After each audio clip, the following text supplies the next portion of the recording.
Good evening, everyone. Good evening. Welcome, welcome. On behalf of Beyond Baroque Literary Arts Center, I'd like to welcome you all to the Wanda Coleman Theater and to the LA book launch of I Ask About What Falls Away by Jason Magabo Perez. Please make some noise.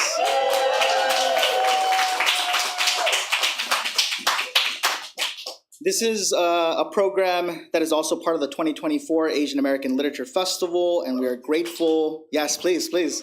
We are grateful to our partners and organizers, Kaya Press, the Digital Sala Sampaguita Press, for making tonight and the entirety of the Asian American Literature Festival possible this week. My name is Jimmy Vega. I'm the Associate Director of Beyond Baroque. I'd like to start by acknowledging Beyond Baroque's presence on the traditional, ancestral, and unceded territory of the Tonga peoples. We acknowledge the wrong done to these peoples through settler colonialism, genocidal practices, and the violent disposition of their land. As an arts organization, we are committed to uplifting Indigenous communities, their stories, and cultures. For those who don't know, Beyond Baroque is Los Angeles' oldest literary arts center, located here in Venice, California. Founded in 1968 by George Drury Smith, first as an experimental literary magazine before reimagining itself and becoming the literary home we know it as today. We are based out of the original Venice City Hall and help support writers and help cultivate new writing through our extensive program of writing workshops, readings, and performances. We offer a number of workshops online via Zoom, such as our free weekly Monday Night Fiction workshop, facilitated by Raquel Baker, and our historic Wednesday night poetry workshop, currently facilitated by Ruja Mohasasi. Similarly, we offer several paid in-person and online intensive workshops throughout the year. Next week, we'll feature Brendan Constantine and his Wait, What? Workshop, which will help writers generate new work, even those of us who go through spells of distraction and writer's block. We also have workshops on writing guzzles, remixing and borrowing language in your work to create new work, and more of a critique-heavy workshop slated throughout the remaining of the year, so please do check all of that out and more. Aside from our workshops, we offer several readings throughout the year. Tomorrow we'll host the LA book launch for Jose Oseguera's And This House Is Only a Nest. And later this month, we're back in the stairwell for Skulls and Stairs, along with a special release of Bob Flanagan's collected poems, Fun to Be Dead. For more on all of this, please find us online at Beyond Baroque or at BB Lit Arts on our socials. We also offer several memberships to Beyond Baroque, starting at $60 for an individual membership. Purchasing a membership allows us to offer free online and in-person programming, as well as our free weekly writing workshops. As some of you might know, our memberships also provide discounts for intensive workshops as well. I'd like to thank all of our past and current members, which allow us to continue the work that we're doing here in cultivating a literary space in Los Angeles. A big, big thank you. So if you're a member, thank you so much for being a member. And if you're not, please inquire about becoming one. And along with our ongoing membership drive, we're busy coordinating the festivities of our annual fundraising gala. This year will be again over at Playa Studios in Culver City on Saturday, November 2nd. Tickets and sponsorship packages are live and can be found on our website. So if you know someone who really should be part of that event, check it out on our website, talk to us after the event, and we're excited to kind of host the gala this year again, because as we all know, it takes a real community to support arts in LA, and the gala is just a good way for us to kind of continue to do what we're doing.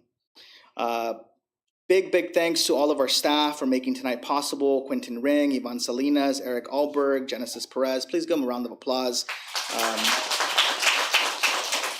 They are all wonderful. And a big thanks again to Neela, Kaya Press, the Digital Sala Sampaguita Press for your collaboration and for including us in the Asian American Literature Festival. It's been a real privilege to get to work with you all and to bring the festival here to Beyond Baroque. I think that's it. One final thing that I'll say is if you're following us on social media, you might have seen that we've launched a save the date for the Southern California Poetry Festival. That's going to happen here in November 15, 16, 17. It's going to be a big deal, big festival, 3 days of poetry, workshops, readings, panel discussions, all free, all in this space. So please do check that out and come back for that as well. Now, without further ado, welcome Caitlin Shu from Kaya Press. Thanks, everyone.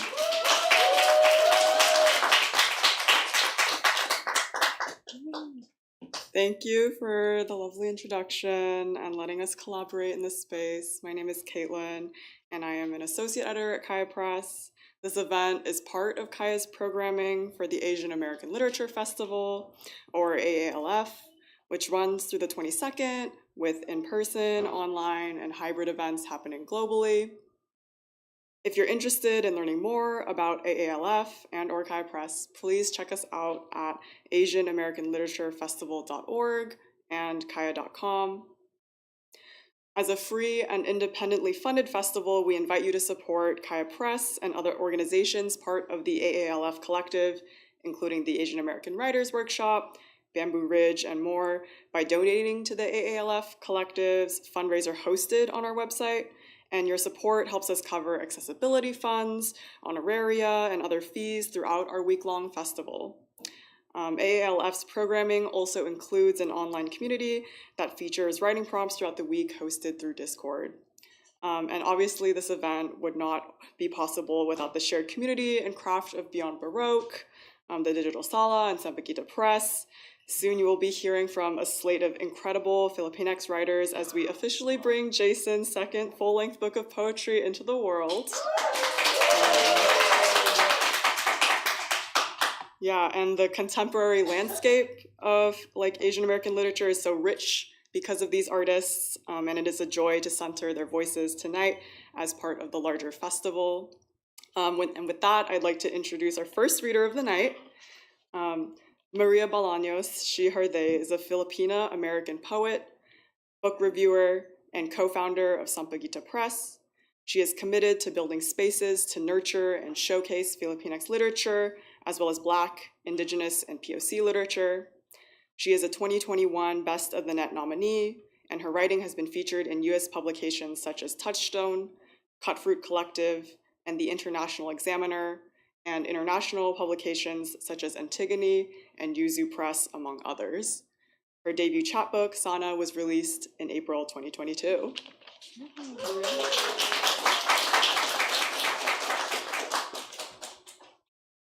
Thank you so much for having me. All right, I'm gonna get started. Hi, Jason. Congrats on the beautiful book. Thank you. It means a lot to be here, to be able to celebrate with you. I want to open with a small offering of a couplet to the moon in my book, Sana. Buwan, a river rock skips across the sea. Moon, the concentric halos of our stories. So as I was puzzling over what to read today, Hari, who you will hear later, grounded me with the great idea of picking a few of my favorite lines from Jason's book as guide. So immediately a section came to mind, these lines specifically. Sadness, that in fact is its own God-forsaken solidarity statement.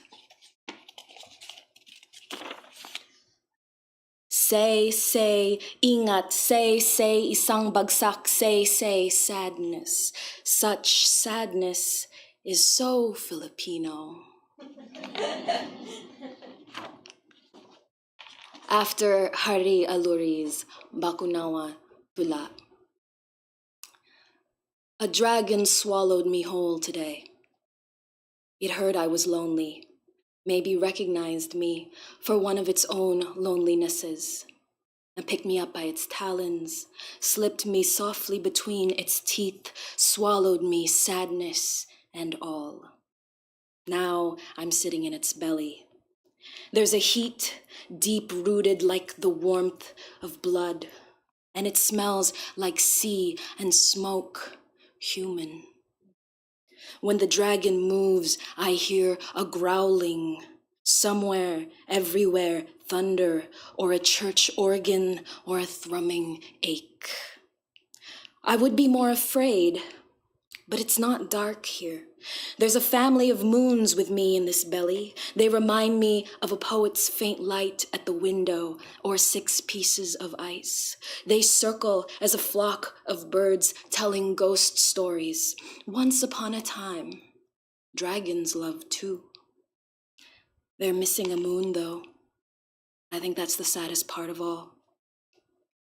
I can't hope to be as eternal as a dragon or a dragon's love. I have no point of reference for how long loneliness lasts once you've been swallowed by one. Not that I have anywhere to be but here. So I can wait, and I can try, and I can bend to solitude older than myself. And in the meantime, I'll work. By this unending moonlight, carve my loneliness into a boat. This shaping work, it keeps fear at bay. There's a rumble to it that endures, a constancy, say. I imagine this is how it sounds to sing with pieces of the sky. And the last poem I want to share is a piece that I think of every time I think of my friends, because it's a blessing to be here with all of you tonight, and to be able to just share time with you. I wrote this next piece in memory of Hari Alluri, and I want to take one more moment to say that it is fucked, that they have turned our phones into bombs. And still, in the face of terrorism, we cannot let them weaponize our connection to one another. So if you can, and the folks in the live stream, please contribute to the eSIMs for Gaza campaign. eSIMs for Gaza. We have to keep this lifeline online. So, for Refat and for my mga kasama, there are poets I love who, no matter where we grew up, feel like we come from the same city. Like we're all trying to get at the same poem. I don't mean we're all trying to write the same poem. The poem isn't written, the poem is. Single and unbroken, true upon the sky like a telephone wire. And all of us, neighborhood kids, biking or taking the bus or running, however we come. To try and hurl our sneakers up, tied by the laces to catch that wire, leave the legend. We were here, if you'll believe it, on that thinnest road made of hum and hello, of I need you and goodbye, of silence too. That's where we walked and danced mid-air, lifting up just a little from the unsinging world. Thank you.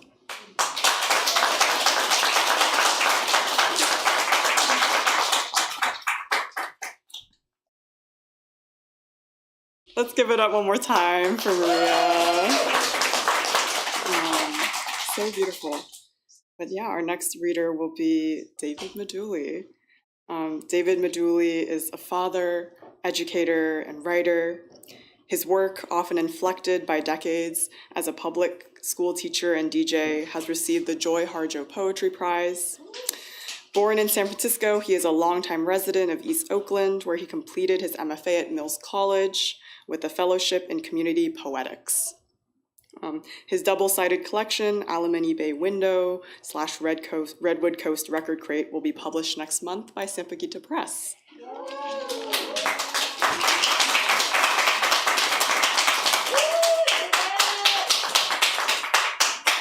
All right. Thank you. It's an honor to be here. This is a beautiful space. Congratulations, Jason.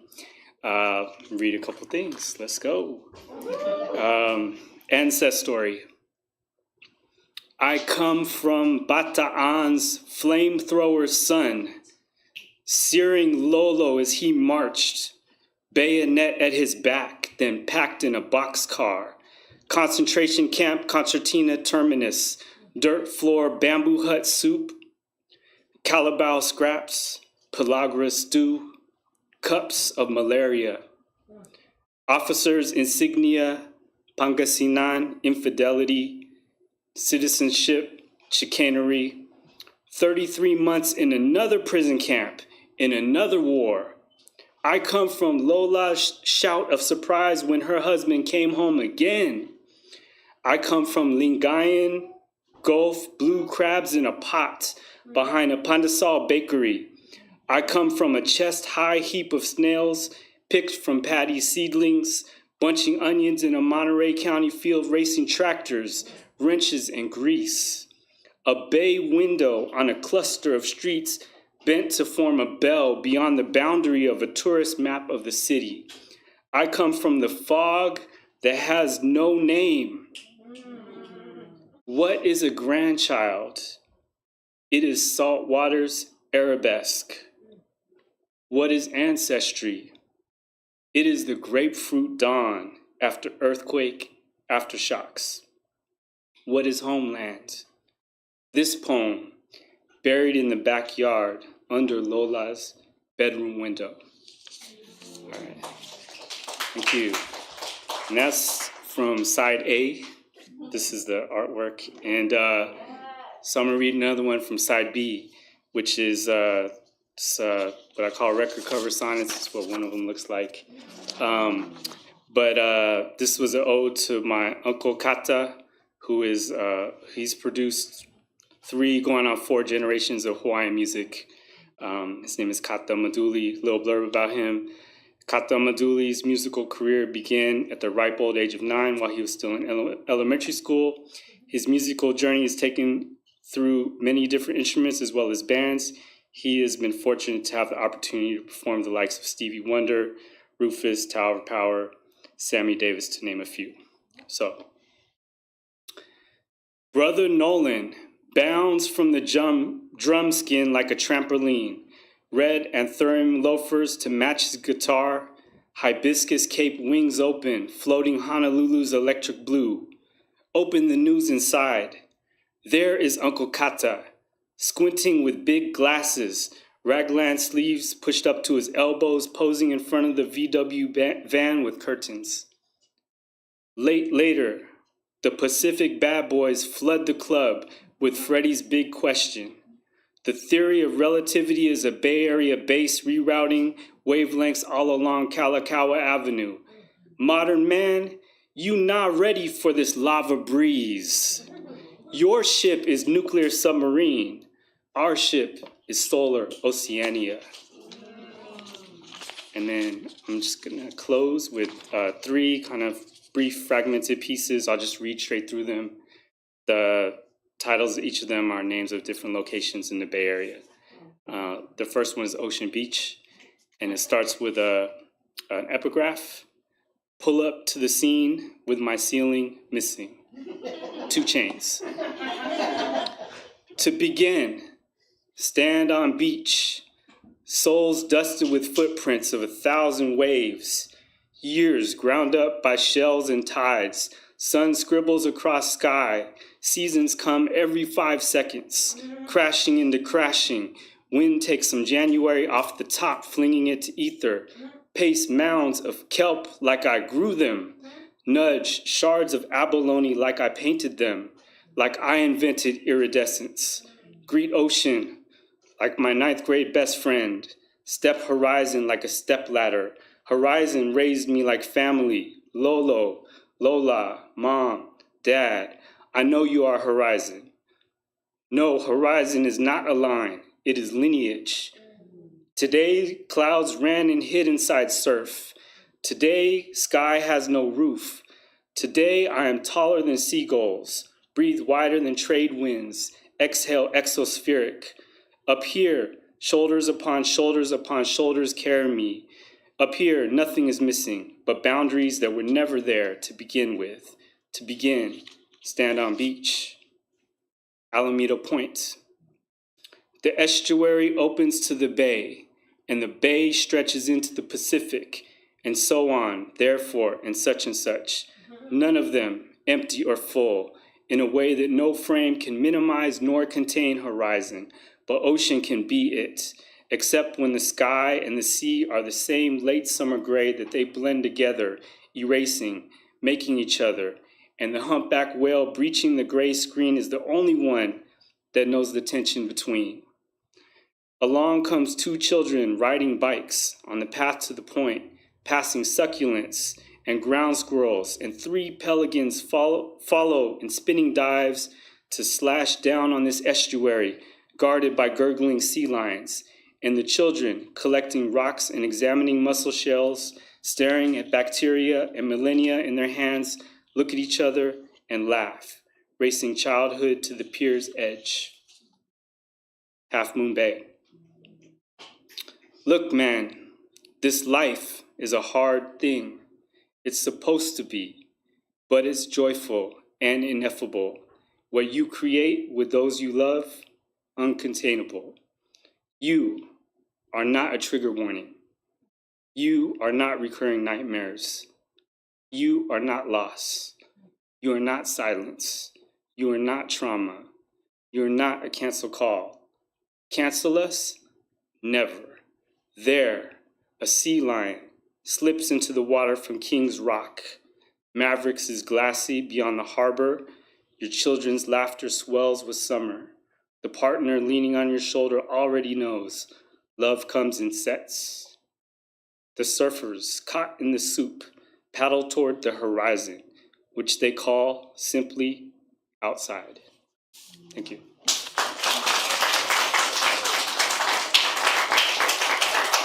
Yes, let's keep it going. Woo! So good. Our next reader is Joseph Butch Schwarzkopf Jr., he, him. He is an Illawarra, Darawal country-based Filipinx poet and filmmaker and author of Pagong Cannot Climb Trees from Sampaguita Press. He has performed at Outspoken Poetics, Unspoken Words Festival, and the Digital Sala's Tula for Typhoon Relief, and competed in the Bankstown Poetry Slam Grand Slam and APS Multilingual Poetry Slam. His works have been published in the UTS Writers Anthology, Unsweetened Literary Journal, Australian Poetry Anthology, Mascara Literary Journal, and Maria's at Sampaguitas magazine. He can often be found wandering the aisles of his local Kmart, driving to Cabramatta for late-night banh mi, or practicing Filipino martial arts in his background, or in his backyard. His favorite word is pie.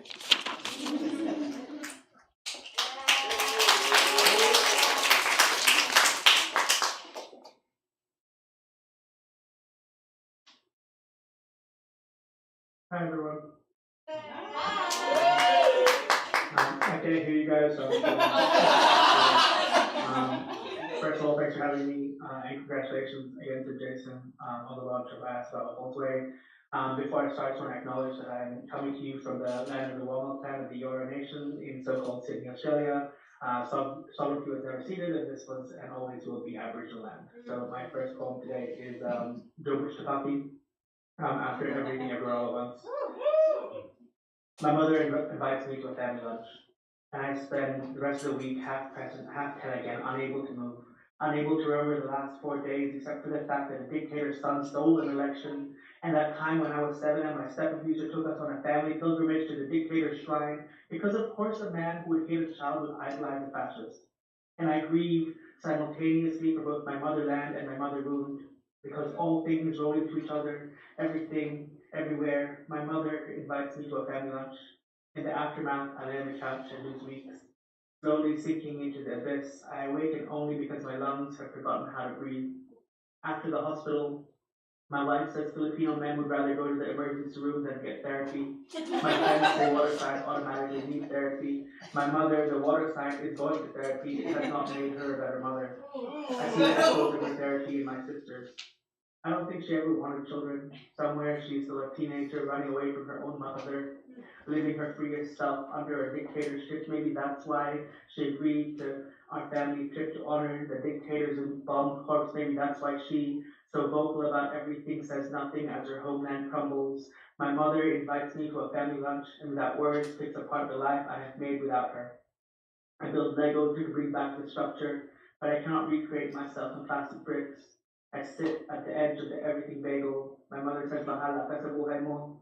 My mother says, "Fine, jump."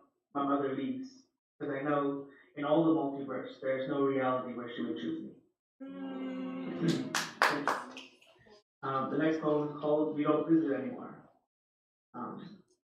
In faint smells of jasmine cast off the back of the beat of black butterfly wings, the ancestors' whispered greetings travel oceans to call us home. We hang the capiche shop Christmas lantern in the window, oversized wooden cutlery on the wall, faux jute rug across the lounge room floor, half ornamental memorial of our past, half cultural meme reminders of who we could have been if home made space for us. In absence, we mumble diasporic Creole imbibed through the space between the Filipino childhood terraceria and the Australian English curriculum. In longing, we write poetry about messages from the ancestors. In imitation, we make home on stolen country. Mumbling excuses, something, finding place, making do, knowing that escaping one colonial project has implicated us in another. Perhaps, if we honor the seas, the forest supplicating through ritualistic repetitions under breath in the name of the Father, Parabuya, Tabi po, in hopes that our spirits will vouch for us across the mycelial network, we may be accepted by these lands. We dig our feet into the shoreline. The breeze carries her laugh. Don't worry, Lola. We are okay. We will come home. And my last poem for you all today is called "None of Us Are Free." So all Indigenous people are free. I can't hear you guys, but I'm gonna trust that you don't repeat after me. So it's when I say "May they return to their lands," I'd like you to respond with the same phrase: "May they return to their lands." Okay. So I want to start with a breath. Close your eyes. Take a deep inhale. 1, 2, 3. Hold. 1, 2, 3, and exhale. 1, 2, 3. At first, a whisper. May they return to their lands.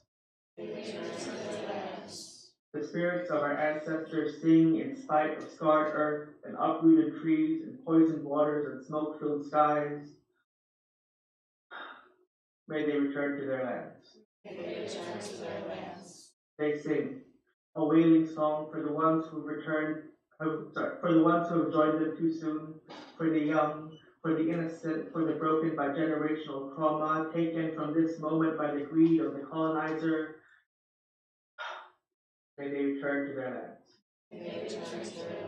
They sing.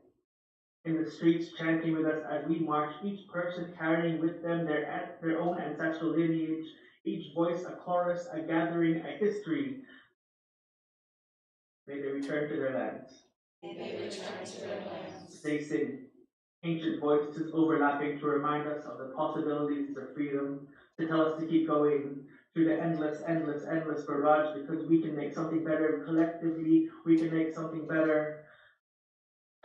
May they return to their lands. They sing between our breaths, before our first, after our last. May they return to their lands. They sing for us, that our souls may return to our lands, free from the colonizer's grasp, free from the Western colonial project, to the islands and the sands and the plateaus and the mountains and the rivers and the seas of their birth, because we deserve home, because we deserve home, because we deserve home, because they deserve home, because they deserve to return to their lands, because none of us are free until Palestine is free, until Congo, Yemen, Sudan, Hawaii, the Philippines, and all other nations impacted by Western colonialism are free. And for every last stolen breath, I'd like to give our breath. So let's all close our eyes. Take a deep inhale. 1, 2, 3. Hold. 1, 2, 3, and exhale. 1, 2, 3. Thanks everyone, and congratulations again to Jason for the launch of Baroque.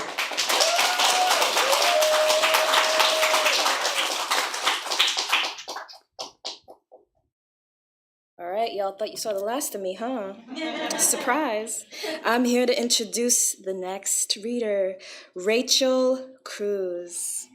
is the author of God's Will for Monsters, which won an American Book Award in 2018 and the 2016 Hilary Gravendike Regional Poetry Prize. She co-edited Cuento, Lost Things, an anthology of Philippine myths with Liz P. Sipin Gadbon. The second edition of her comics text resource, Experiencing Comics, an introduction to reading, discussing, and creating comics, was published in 2021. Her work has also appeared in Strange Horizons, Poets and Writers Magazine, the San Francisco Chronicle, Yellow Medicine Review, among others.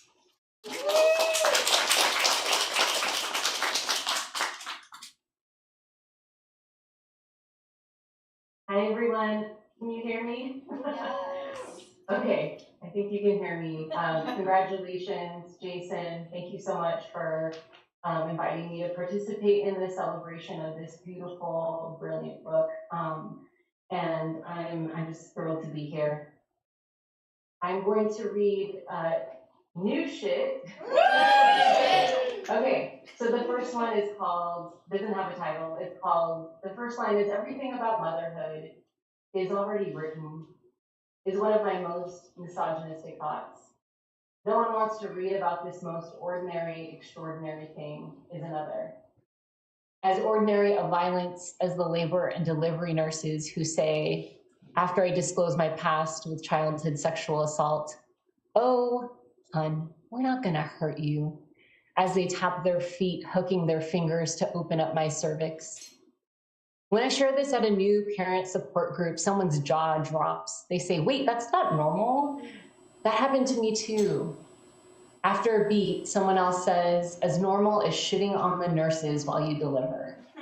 Deep cackling and blood, milk, body leaking, but no tears. Despite myself, I've become the mother, slicing and cutting fruit in those Asian American poems. You know the ones, and maybe you've written one.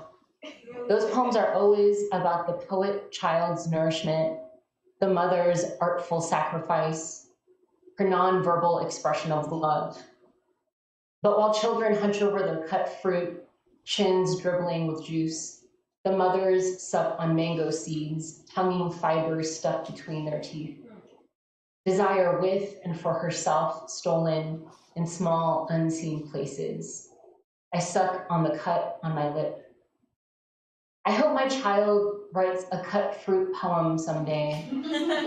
For now, she's pushing seeds spit out from her watermelon slice with her pinky, spelling out gibberish, perhaps, but it's something entirely hers. Okay, and the next one. This is against the relentless laughter of evil, and this is after, for, and from June Jordan. I don't want to write any more Asian American poems until Palestine is free. I don't know Asian America anymore, and I don't want to hear about stopping anti-Asian hate when that movement's leadership uses Zionist and policing tactics. I don't know what a kumiman is. I don't want to attend any community forums or mediations. I don't want to write about the Philippines or Bicol or the Marcos era or the Aswang or Malunggay or the sharp, gritty sweetness of guava or the smell of my mother's garlic hair until Palestine is free. Sudan is free, the Congo. All of the mangoes are rotting this summer, and even the watermelon is sickly. And my child's Elmo shirt is the same as a Palestinian children's taken as a trophy, a sweat rag worn by an IDF soldier. I don't want to write lesson plans about how poetry is power, about how community care and safety are everything. When UCPD stalks my window, beats my students, the police shaping their weapons into those same words, community, power, safe. I'm ashamed to say that I never really knew June Jordan's poetry, except for her queer love poems, her poems for Haruko, and I only skimmed through her poetry for the People pedagogy book years after she died of cancer. Jordan writes in Moving Towards Home, there is less and less living room, and where are my loved ones? My loved ones hop subway turnstiles, shape the streets into a mighty river. My loved ones count their breaths between shootings. My loved ones shape the sky with their dead. My loved ones, yes, sing poems against the relentless laughter of evil. Thank you.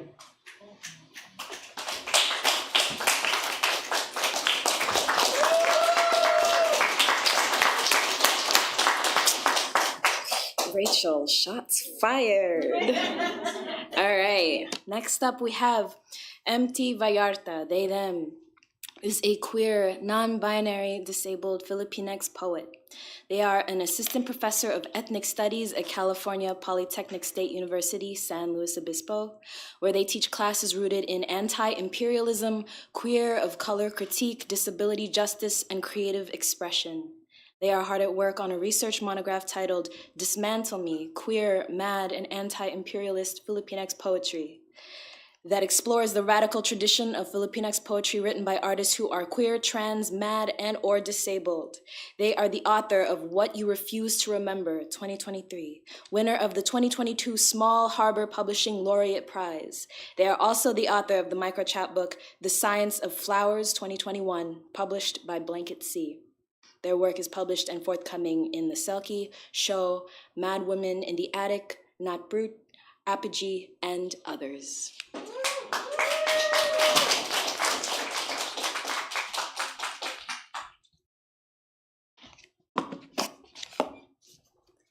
Hi everyone, and congratulations again to Jason. I'm gonna read a lyric that's in the collection. It's titled A Gesture Towards. I am folding myself into an airplane seat, business class, group A, surrounded by gray pompadours, pantsuits, and briefcases, staring at this tiny human in faded leggings and a jean jacket. I want to meld, be stitched onto the surface. Any surface would suffice. It is the middle of October. Los Angeles remains sun-kissed and colored. I wonder if I will finally see my father cry. I have 1 hour. My sister didn't exhibit the same signs, but they were still there. Baggy clothes, hiding behind curtains of hair, going to sleep with her head hurting, waking disappointed that she did not have a tumor. She got a lot farther, water, hands to the neck, while I only dabbled in pills. My mom blames me, says she must have copied me, but I knew she didn't. Her moves were too deliberate. I was too focused on suffering. She wanted to stop everything. 4 years later, I am high on Zoloft. The vomit is a sack of baby spiders hatching from my throat. Seminar hours are closing walls, aching to crush my shoulders. Angry red dots occupy my scalp. Your father has a history of mental disorder. Yes, I know about his brother. It's not good to always be in therapy. You shouldn't go if you don't want to. According to Jack Halberstam, queerness is the art of failure. While holding my sister after a month, I thought we must have looked like 2 kindergarten paintings, 2 flimsy canvases swimming with strokes from the clumsiest fingers. I once wrote on a fellowship application that I write poetry because it is the only way I can scream. I didn't get the fellowship. My mother asks my sister's therapist about nature versus nurture. She finally has a theory as to why we are both so fucked. Immigrating to New Jersey left her uprooted, abused, and neglected. In that tiny apartment in East Orange, where my grandmother made snide comments and my father turned a blind eye, her pain made its way through the umbilical cord to me, and then 1.5 years later to my younger sister. I had to laugh. Am I a living body of diasporic suffering? My mother is giving new epistemology to illness. The Filipino diaspora is a trans-Pacific current of chronic sickness. Can queerness only be inhabited as pain takes shape? In Otherwise Ferguson, a Sean Crawley argues for otherwise possibilities, the disbelief in what is current and a movement towards, and an affirmation of imagining other modes of social organization, other ways for us to be with each other. When we think of queerness, will there always be a body dangling over an edge? What are other ways we can bend and stretch our limbs? Other ways we can mark the gold and brown mapping our skin? Other ways we can envelop the adulation and desire clustered in our lips? I look at my bleeding, peeling, stubby fingernails. I tell my father it is okay to cry. I understand why he never told us about my uncle. I understand why he prefers silence. Some things can only be communicated in pauses. I wonder what my father will say when I tell him I am as much his son as I am his daughter. I have folded myself in pieces. My partner and I named them yellow, green, orange, and red. Red, I am ready for oblivion. Orange, I am dancing with slivers of light echoing from a blade. Green, a breakdown in the making. Yellow, I can, I think, be happy. Your eyes must do some raining if you're ever gonna grow. I wonder what Connor Oberst would say if he sees what I've done to rainbows.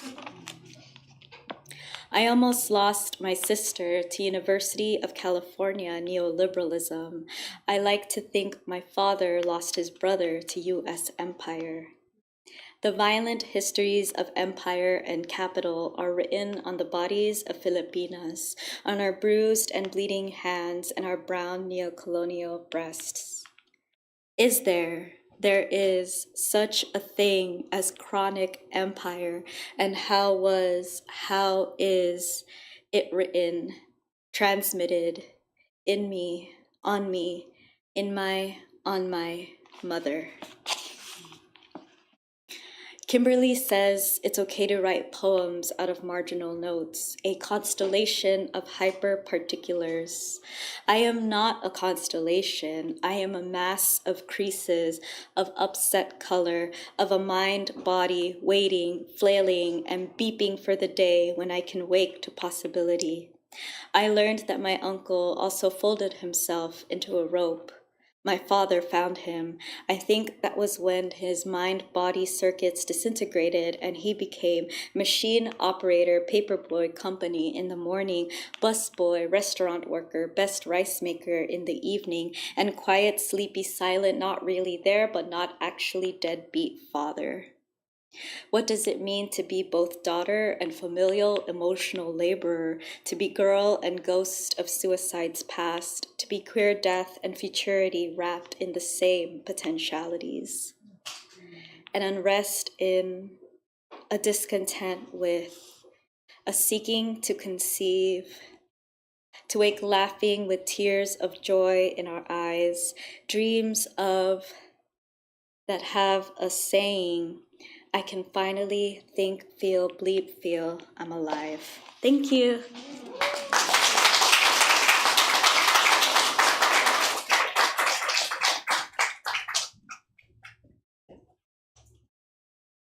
All right, next up we have Angela.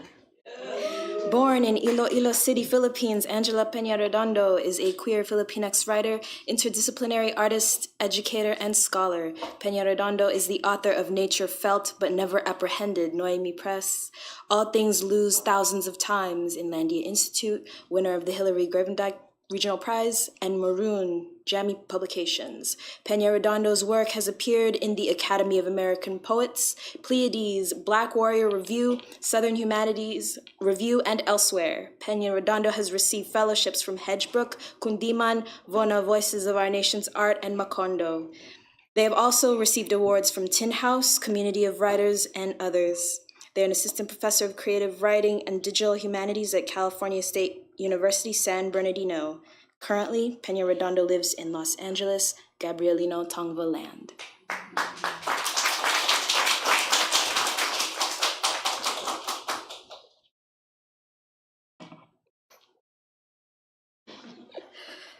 Thank you so much, Maria. It's always a pleasure to be here in this space and beyond Baroque. So much history. And thank you so much, Kaya Press, Sampaguita Press. And it's an honor to be a part of Jason's release of this really gorgeous book, super gorgeous. When I first read it, it made me feel like, when you used to buy like a vinyl or like a CD that you really liked, and you would just like study all the tracks and listen to them like a music nerd, and then look at all like the artwork that's in there and everything. And that's how I felt like when I was reading Jason's work. It was like it was definitely, it had that kind of musicality to it, but also it had so much spirit. So it's an honor to be here. I'm also super embarrassed that I have Kundiman on my like on my bio. I'm like, why did you read that bio, Maria? Don't, whatever. It's all. We're moving on. And for folks that don't know about that, it's probably best. But okay, so I'm gonna read one or two pieces from Nature Felt But Never Apprehended, and some new shit. I just want to say that because I just want to say shit on the mic. That's the only reason why I'm reading new stuff, because I want to say shit. Okay, so this piece is titled Studies in Becoming Prayer. Oh, but before I begin, I thought it was really lovely for Maria to bring some of those pieces, those fragments from Jason's book. And one of the things that really stuck with me was sadness. And it stuck with me because, I've attended so many readings, and you always have the poets sort of apologizing when they're going to read sad stuff. And I always feel like you don't have to apologize for that. I mean, like, you really don't. I mean, like, that's why we're here for you.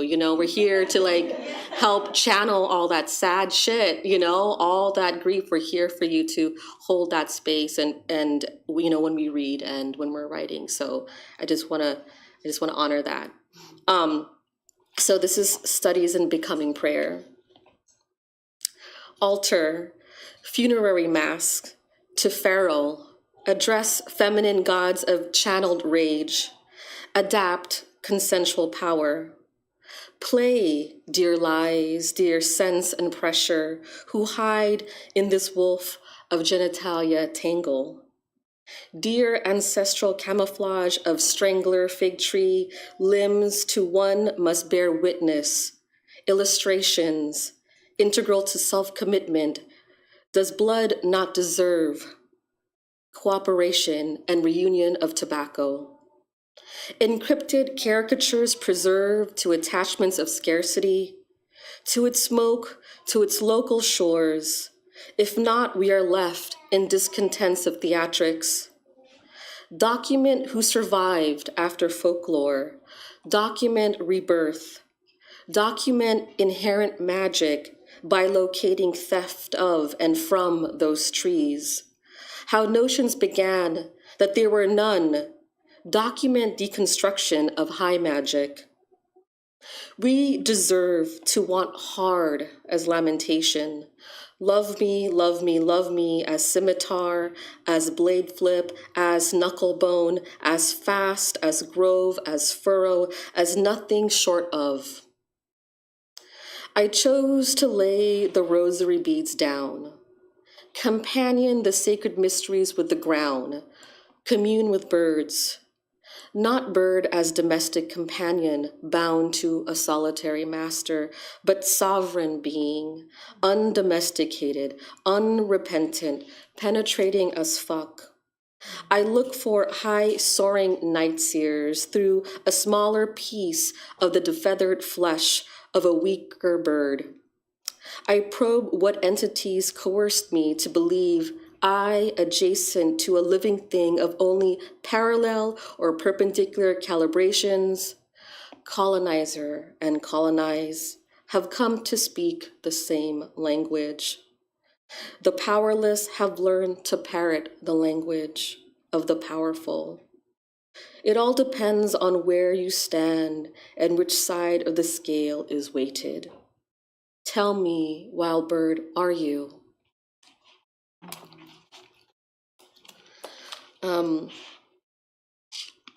Okay. This is a poem dedicated to, I don't know, to our summer, our crazy summer, I guess, our hot, scorching summer and all the things that come with it.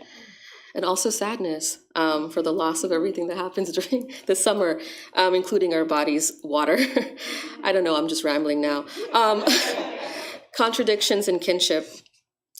Forming an arrowhead, ibises carry each other in flight in a direction of what I want to read as a glyph of hope.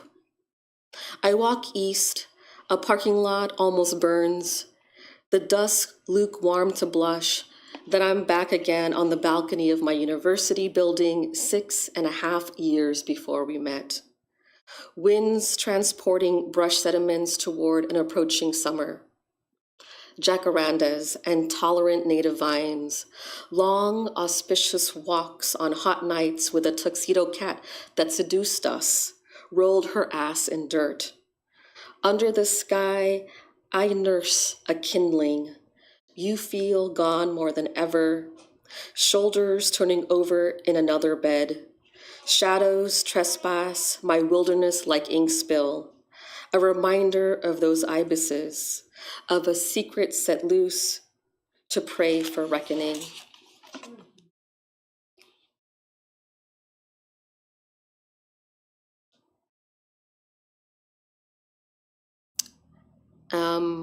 Okay.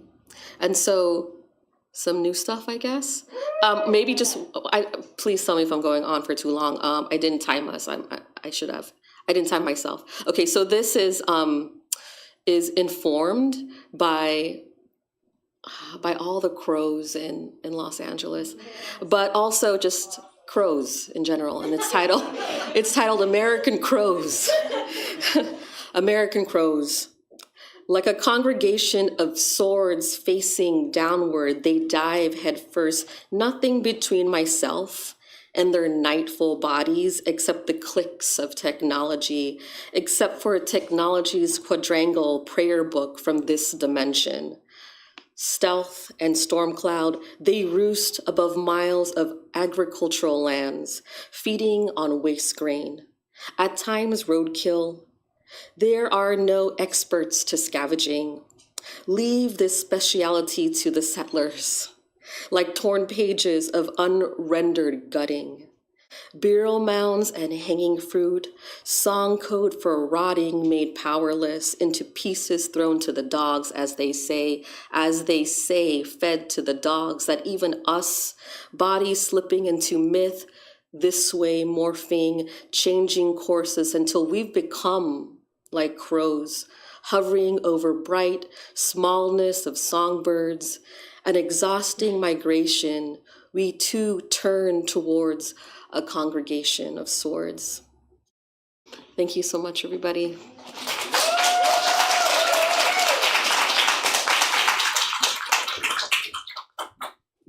Let's hear it more for Angela. Hi, everybody. I'm Nilanjana Banerjee. I'm the managing editor of Kaya, and I'm so excited. Thank you to be here today and to have this event. Hi, everybody.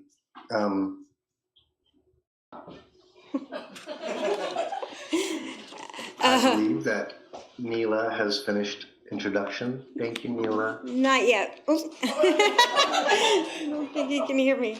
Hang on 1 second.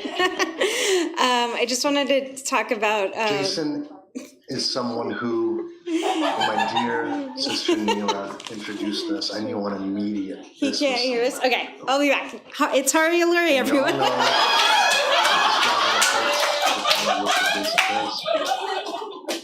kind of serious play that transforms into nourishment. I'm just going to ask Rachel, is it all working?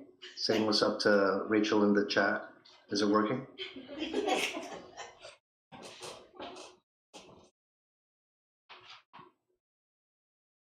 Anyway, this new one from Jason is the kind of like It knocks the laces off my shoes, and he transforms these words into something that can carry into the ongoing after what falls away. Jason, thank you. You're nothing less than beautiful. Also, please forgive me for the way I'm about to mess with your words in this thing I'm about to share. I'm going to read all the way straight through.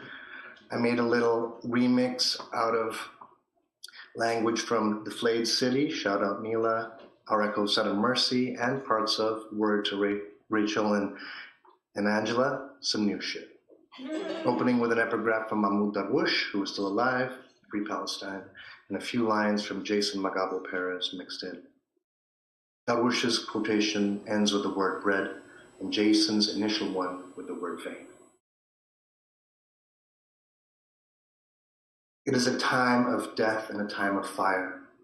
Ibrahim was a painter. He painted water. He was a deck for lilies to grow on and terrible if woken up at dawn. But his children were spun of lilac and sunlight. They wanted milk and a loaf of bread.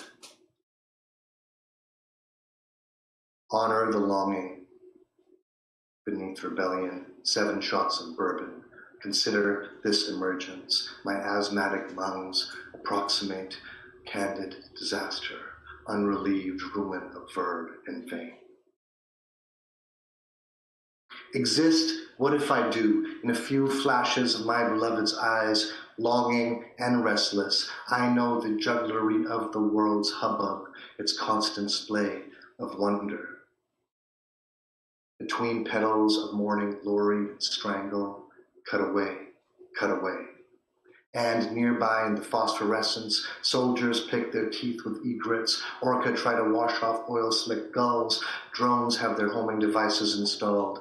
I have trouble with all this coffee shop, this lack of stray dog. The main street's cold reminds me of a phone card I dial to hear a voice without a carpet. Then a trolley line steeped in the cruelty of its bend. The earth spins, something clogs, and years subside. The more armored, the more delicate. I'm back inside that third city I knew. Dawn's rose unfurling. My people say, Isang Balka. It also means we have work to do. In another version of the story, I'm a jungle and migration is the undergrowth of me. I say mobilize and it becomes a kind of prayer. What I don't know about what will happen next could fill the amphitheater of every valley my feet have touched with a symphony of instruments I never learned to play.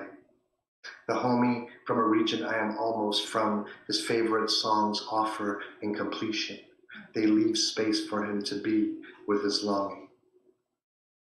The unmade beds vacated, chorus, falsetto. And here, machete under desk, the fragile gesture that opens a note. In the dark on top of dark, caressing the dead of another city. Thank you. My shatter leans in the corner where it's meant, leans like a broom, grief, swagger, and fandangle in my step upon these streets. I see the dust, and the dust hungers.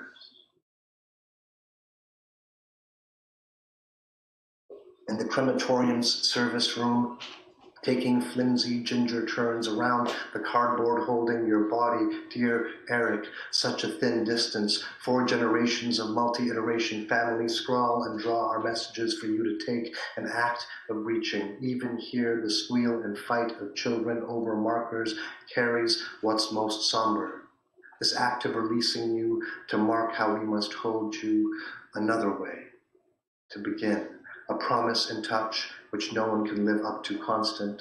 From outside the chapel's doors, through the service room, around and down the hall, Sade's by your side, playing off your celebrant's phone as we arrange ourselves, one hand reaching forward to the next shoulder, into the next shoulder, into the shoulders of your closest and your closest blood. Finally, onto Nikki's. Hers, the most difficult task, even as it's her finger on the switch, when she presses it to give your body to fire, held and utterly alone, none of us are free of it. Our hope, which is also our fear, that we reach across to the other side with you, that the messages we wrote carry us with them in the flame. This might be how the word cigarillo is shortened and deepened from much repetition into just yosi, its ending and beginning. In the process of turning the world around, you must fall through the portal in your own center at the moment when you extricate the middle of the word, so that the meaning for smoker might become one who offers smoke. The word smoke itself transforms through this falling also into the longing in a fire for those places the flame can't reach. We have always been the consequence of stories, the ruin of verb and vein, approximate, candid disaster, unrelieved this emergence, my asthmatic lungs, 7 shots of bourbon to consider. Honor the longing beneath rebellion.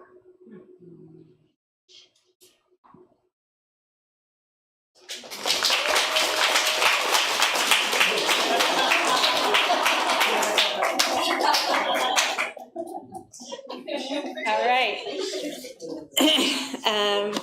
Hari Alluri, everyone. If you all know Hari, the timing of that was so Hari. And please do check out Hari's books, The Flayed City, Carving Ashes, The Promise of Rust, Our Echo of Sudden Mercy. And a lot of the author's books are here in the beautiful Beyond Baroque bookstore, so please stick around to check them out. I just wanted to talk a little bit about Kaya Press. Kaya is 30 years old this year, which in the age of Asian American independent press is like 1,000 years old. And so much of that is due to publisher Sun Young Lee's vision and stubbornness. So shout out to Sun Young, who couldn't be here tonight, but is here in spirit. And also, I think so exciting for us at Kaya in this time, finally, to have enough stability to hire new staff and to one of the great joys of my 12 years at Kaya has been to work with young people, not only where we're housed at USC, but at UCLA and all over the city. So just wanted to call out our staff, Caitlin Shu, Austin Nguyen, Michael Ann, Alice Dong, former interns. We really, this work wouldn't be possible without these new folks coming in and telling us what's what. Also, for the Asian American Lit Fest, I think it's really so this reading really exemplifies what we wanted to do. If people don't know, Asian American Lit Fest started in 2017, hosted by the Smithsonian Asian Pacific American Center, the brainchild of the great organizer, Lawrence Minbui Davis. We had 2 events, 2017, 2019, and we were working towards an incredible event. Last year, we'd come together 6 months in advance to plan the event, and at the last minute, it was canceled by the Smithsonian. And so this year, the organizers from that festival, still given so much guidance by Lawrence, just took it into our own hands and decided to do it anyway. So we had events all over the world, and the theme that we came up with to connect these events, New York, Georgia, Australia, Hawaii, Seattle, was cosmic kinship. And I think when putting together this specific reading and thinking about the connections that you all have made, Digital Sala, the connections that were made during the pandemic through that organization, through Jason and so many of you, what Sampaguita Press is doing to just step into the space and create a publishing company, a publishing entity for Filipinx writers is really, so much of what we wanted to showcase, these connections, being able to collaborate with Beyond Baroque, who, again, the oldest literary space in Los Angeles. But if you've come to their events or if you've been around, they're just doing so many new things. These are the things I think we really wanted to highlight. So I'm so excited for all of that, and especially excited to introduce Jason Magabo Perez and to celebrate this beautiful book, I Ask About What Falls Away, finally. And so after a year, the book came out earlier this year, but we weren't able to fully celebrate it until now, and this feels like the perfect way to bring that work to light with all of you. So thank you so much. Jason Magabo Perez serves as San Diego Poet Laureate 23-24. Woo!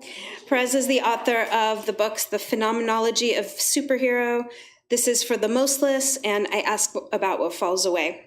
His work has appeared in Interim, Witness, The Feminist Wire, San Diego Union Tribune, NPR's Here and Now, among many other places.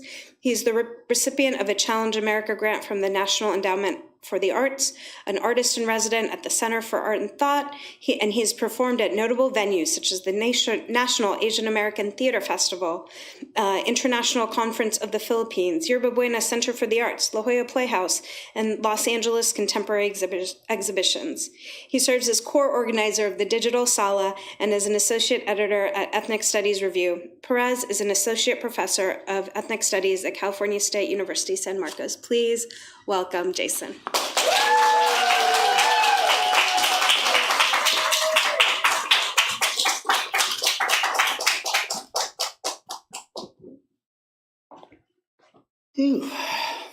Thank you for coming. I guess there's not much more to read. I think we had an amazing lineup. I just want to sit and listen more. I will say, and I've been owning this a little bit more, that I'm a Gemini, only to give myself an excuse that like I might. See, I don't know if I'm a Gemini or I have ADHD, but it could be both. But I might go all over the place. But I'm sitting here really thinking about these sort of cosmic kinships that Neela just talked about. And I was telling Jimmy, like, it's a dream to do an event here. And I think the things that sort of came together that with the Asian American Live Fest, having a book with Kaya, which is like a dream, has been a dream of mine. It has been when we've had a great journey, sort of figuring out what this could look like. But I also was really thinking. I was sitting. I won't call them out, but I was sitting next to one of my best friends who had invited another friend from back in the day, and we were doing things in the spoken word, Asian American spoken word movement scene in the late 90s, early 2000s. And I think I always sort of want to go back and honor that particular moment because I think it set up so much for what we're seeing in contemporary literature across Asian American communities. And so I'm super, humbled to be able to come from that space of really, really organic, radical performance. I will say not all my poems are good, but to come from that space where there was an urgency to organize. I think the other thing that I'm reflecting on with tonight and sort of thinking about tonight, coming from San Diego. At that moment, sort of when that moment where I decided I was going to start writing bad poems and performing them at open mics, and then doing our thing. This is at the same time as 9/11, right?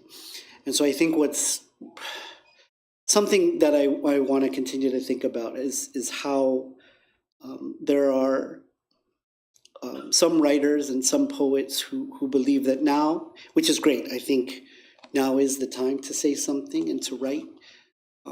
But many of us have been writing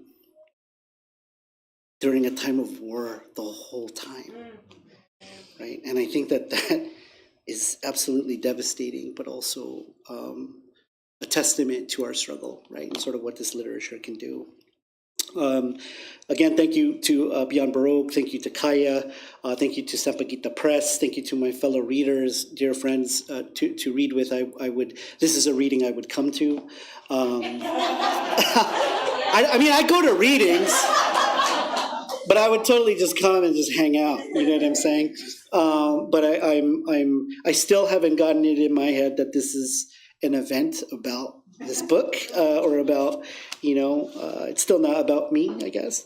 But a lot of the book comes out of, I would say, it's sort of the idea or the permission I gave myself to really compose a poem. This is a book-length poem, by the way, like this, really came out of the relationships that I cultivated at that particular moment, right? I remember having really, really moving conversations with folks like Hari, Rachel, David, right? About sort of this about when things were sort of, when the world was falling apart. It's still falling apart, right? But about that and sort of about what mattered, right? And so I wanted to see what could, how I might respond to that particular moment, right? And of course, I all of the other sort of layers of grief resurfaced during that moment, right? And so this works in a lot of ways. It's a grief poem, an elegy, a long elegy. It's a love letter to San Diego. It's a lot of things. I built a lot of relationships and strengthened them, long-time relationships, but also new relationships came out of not just the writing of this book, but out of that particular moment, right? And I'll say that. I'll say that I continue to think about those relationships and what comes of that. If you have noticed, there is a broadside, like a very slim broadside out there that says "This Small Literature" at the top of it. This is sort of a book sleeve, a optional book sleeve that is an attempt to sort of come back to a published work and to think with it. It's a sort of postscript, right? And I think for those of us who publish anything, we often lament that we even published it. I don't know. That's how I feel, right? But what I can always trust is that Hari will rewrite it in a way that's like better, right? Fucking Hari. Anyways, love you, Hari. It's an alternative. It's a sort of book sleeve that is a commentary on a relationship with an artist that was involved with the book, at least with a part of the book. And inside of it, there's a QR code to resources for DV and SA survivors, right? So I'll just leave it at that. I don't want that to take up space of what we have here, but I'm definitely down and open to talk about it more, right? But pick it up. It's, we sort of thought through what could be an effective way of repair or a small repair. This is what, I know this sounds all really coded, right? But, follow the QR code for the information. So I'm going to actually read this poem. I'm going to read, I don't ever really read off my phone, but I will do it. I don't diss that, but I had to do a bridesmaid speech at one of my best friends Diane's weddings, and she said no phones, and so I had to print it out. You did do that. Okay, so this is what it's formatted a little bit differently, right? But this is the poem. This is the sort of the postscript of the book, right? I ask about what falls away, about what remains, about aftermath of this small literature, about afterlife language, public secrets held against autonomy of throat and text, postscripts of after fantasies slip and whisper, elusive, how this small literature arrives, how this small literature remembers and remembers what falls away, raw disarticulations of body from voice, how this small literature grieves raw, quiet leftover citations, this small literature against growing violation, against growing abuse. Here is this small literature of return, this safety, perhaps survival, perhaps a return to this small literature as repair, this small literature, small repair, small survival, haunted by a violation, dear harm, dear violence. This small literature remains a haunting. I stay here for a grief that ghosts sing.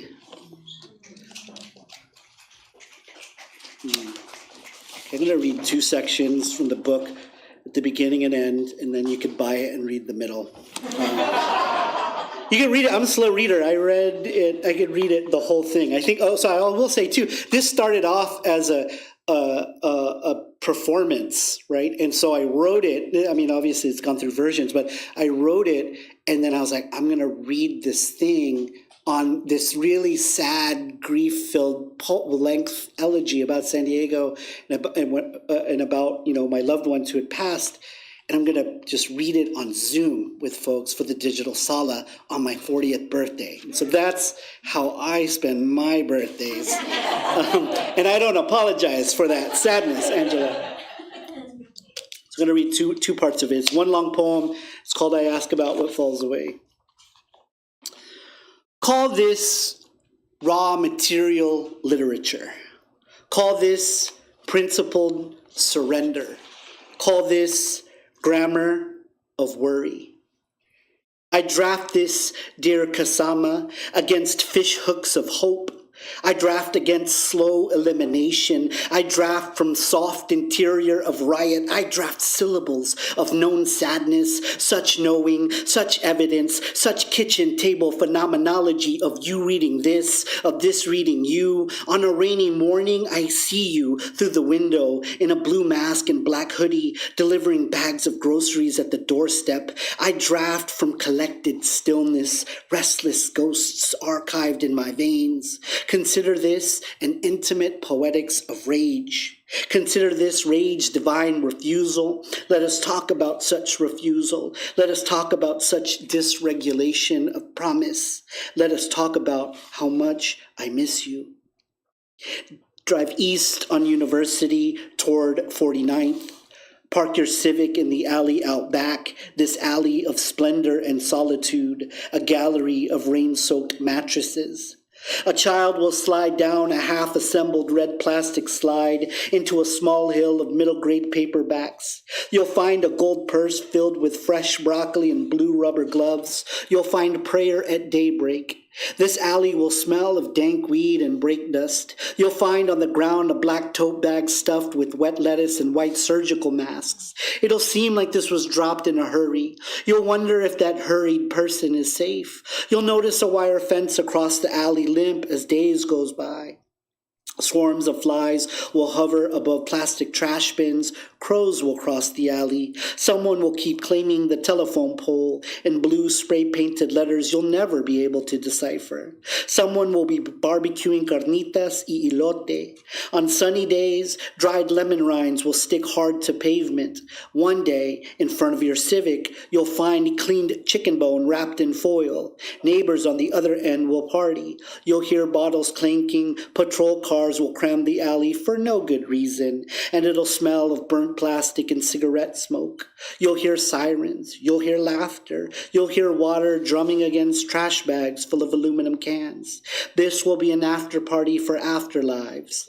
An elder neighbor will warn you of drugs and the devil's work. A crew of youth will hotbox an old Pathfinder. On the rainiest days, this alley will be a shallow river. Weeds, shreds of paper, crow feathers, and dried lemon rinds rushing downstream. Someone will break into your Civic. Someone will break into your Civic again. It's like really easy. They will steal neither your surplus of Starbucks napkins nor your prized Blackstreet CDs. They will steal some old prescription eyeglasses and a broken pair of headphones. Yes, and there'll be the homie. Quiet, please. The homie will be sound asleep on that perfectly fine, barely faded, but discarded wooden dining chair.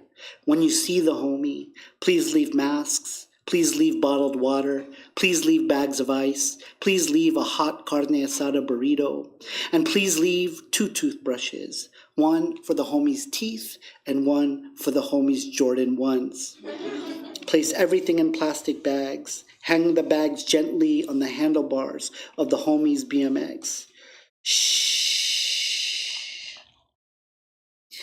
This sadness is a politics. This sadness knows. This sadness holds this sadness, wants, warns, warms. Sadness in the shadow of capital. Sadness against white supremacy. Sadness against imperialism. Sadness against tanks and tear gas. Sadness blocking killer cop kneecap near neck. Sadness that is in fact its own God-forsaken solidarity statement. If you want to know what we are, melodramatic telenovela sadness, bulletproof sadness, clapback sadness, confessional sadness, abominist sadness, anti-colonial sadness. Say, land back. Say, all power to the people. Say, I am the people. Say, I am not the pig. Say, makibaka. Say, makibaka. Say, junk anti-terror law. Say, demilitarize. Say, deoccupy. Say, para todos. Say, la lucha se sigue. Say, hasta la victoria. Say, wag matakot. Say, isulong. Say, ingat. Say, isang bagsak. Say, sadness of my mother's and father's return from home to here, what could be a final return. Sadness of departures, sadness of colonial removal, sadness of perpetual displacement. Such sadness, so Filipino. Such sadness is relational urgency. Such sadness is abolitionist sadness. Such sadness is quotidian sadness. After the graveyard shift, Black and brown nurses in gray and pink scrubs wait together at Valerio's City Bakery in order to order silogs and catering, and some of us over-theorize solidarity. In the middle of East 8th, large crows swoop on the carcass of an adorable dead possum, and across the street I see His and Hair's barber shop, and I believe whoever named this business should win the most prestigious of literary awards. And somewhere at work, your wrists and your lungs ache, and your neck cramps, and you may be coughing and weak with fever, all inside this throb, this rot of racial capitalism. Imagine the honesty of the dead. Imagine it pressing. Imagine water inside what gets remembered inside the pinkish gray glow of an uncle's surgery scar. What scars from a life of being worked, this calm in excess of crisis. In the backyard on the folding table rests a round Tupperware of buko salad. There fly langaw everywhere. These sort of things migrate. These sort of things thesis. These things make mess, an artist's guide, a queer genealogy going and going. Such mourning is discontinuous. And there goes Uncle in a Sunday white Lakers jersey and gold watch and gold chain. And there goes Auntie in a purple and gold swap meet starters jacket. And there goes another Auntie protecting the buko salad with a hospital blue shower cap. I imagine you so far along this sentence, somewhere beyond city, beyond this breath of inexhaustible thought where grass burns. Follow us, Kasama, far under. Follow us, Kasama, communion of magic, barrel of possibility. Let poetics need less ideology, a future so radically clumsy.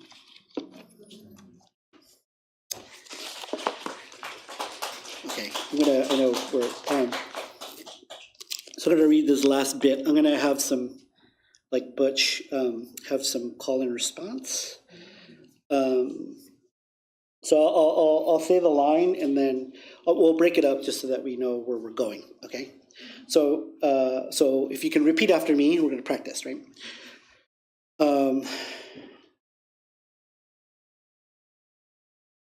You and I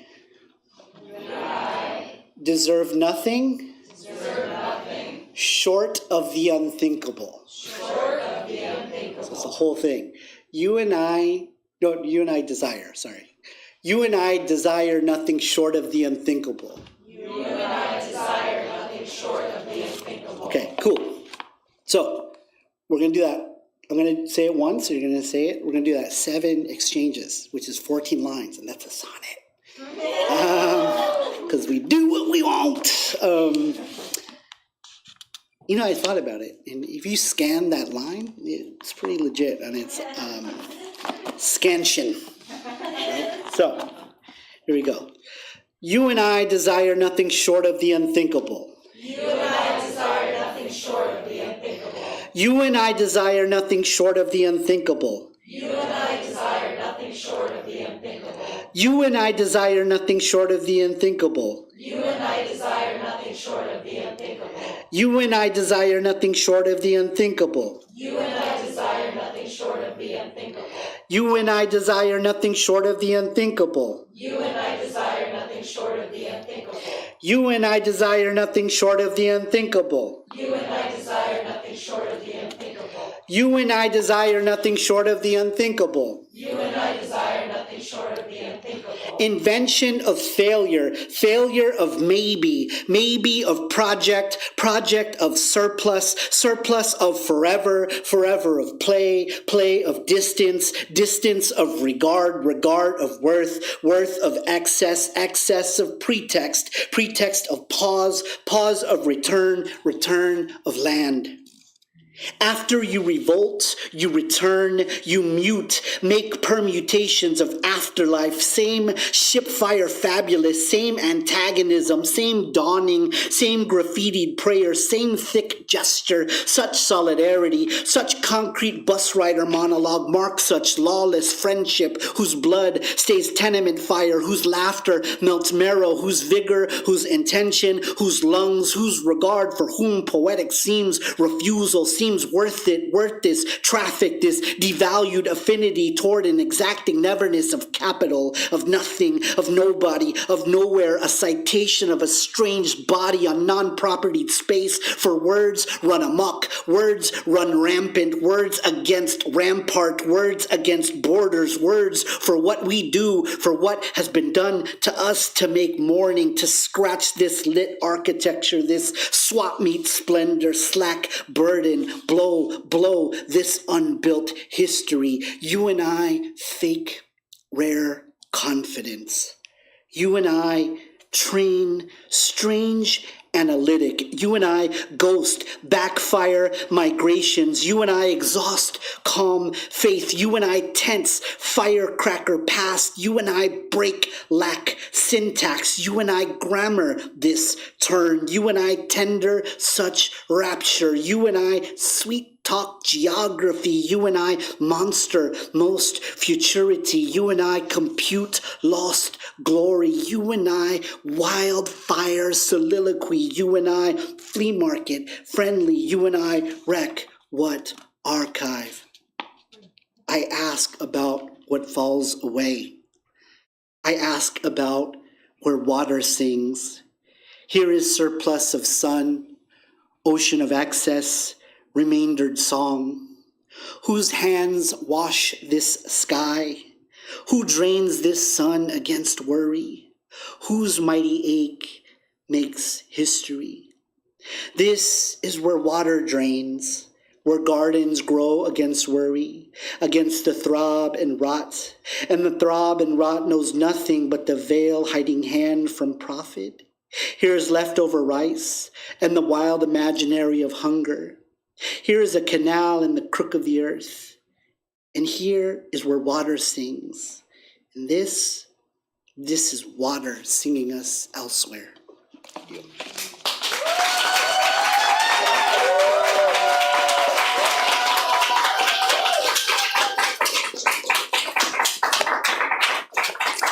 Thank you. Please support the readers tonight who have their books here, but thank you again to Beyond Baroque. Thank you, Kaya. Of course, thank you, Kaya. Thank you, Sampaguita Press, and the Asian American Lit Fest. I'm just looking forward to these sorts of encounters. But thank you for your Thursday night, and please get home safe.